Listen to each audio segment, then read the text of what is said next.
പ്രമുഖ നടിയെ തട്ടിക്കൊണ്ടുപോയി അപമാനിക്കാൻ ശ്രമിച്ച സംഭവത്തിൽ കൂടുതൽ വിവരങ്ങൾ പുറത്തുവരുന്നു. തട്ടിക്കൊണ്ടുപോയതിന് പിന്നിൽ ഒരു പ്രമുഖ ഇടതുപക്ഷ നേതാവിന്റെ മകനാണെന്ന് മുംബൈയിൽ നിന്ന് പ്രസിദ്ധീകരിക്കുന്ന ഒരു ദേശീയ മാധ്യമം റിപ്പോർട്ട് ചെയ്തിരിക്കുന്നു. എന്നാൽ രാഷ്ട്രീയ നേതാവിന്റെ പേര് വെളിപ്പെടുത്തിയിട്ടില്ല. ഇവർക്കൊപ്പം മലയാള സിനിമയിലെ പ്രമുഖ താരവും ഇതിന് പിന്നിലുണ്ടെന്നും ഇവരുടെ റിപ്പോർട്ടിൽ പറയുന്നു. 50 ലക്ഷം രൂപയ്ക്കാണത്രേ ഇവർ പൾസർ സുനിയെ കൊട്ടേഷൻ ഏൽപ്പിച്ചത്.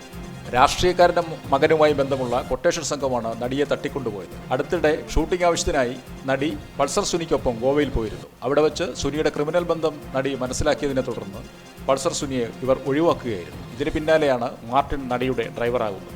സംഭവത്തിൽ ഇടതുപക്ഷ നേതാവിന്റെ മകന്റെ ഇടപെടലും പോലീസ് അന്വേഷിക്കുന്നതായി റിപ്പോർട്ടിൽ പറയുന്നു. അതേസമയം ആക്രമണത്തിന്റെ പിന്നിൽ സൂപ്പർ സ്റ്റാറുകൾക്കൊന്നും ബന്ധമില്ലെന്നും എന്നാൽ ഒരു നടിയെ സംശയമുണ്ടെന്നും നടിയുടെ ബന്ധുക്കൾ പറയുന്നു. സംഭവവുമായി ബന്ധപ്പെട്ട് സോഷ്യൽ മീഡിയയിൽ പ്രചരിക്കുന്ന പല കാര്യങ്ങളും ശരിയല്ല. വാസ്തവമല്ലാത്ത കാര്യങ്ങളാണ് സോഷ്യൽ മീഡിയയിലൂടെ പലരും പ്രചരിപ്പിച്ചുകൊണ്ടിരിക്കുന്നത്. കേസിൽ ശക്തമായി തന്നെ മുന്നോട്ട് പോകുമെന്നും നടിയുടെ വീട്ടുകാർ കൂട്ടിച്ചേർത്തു.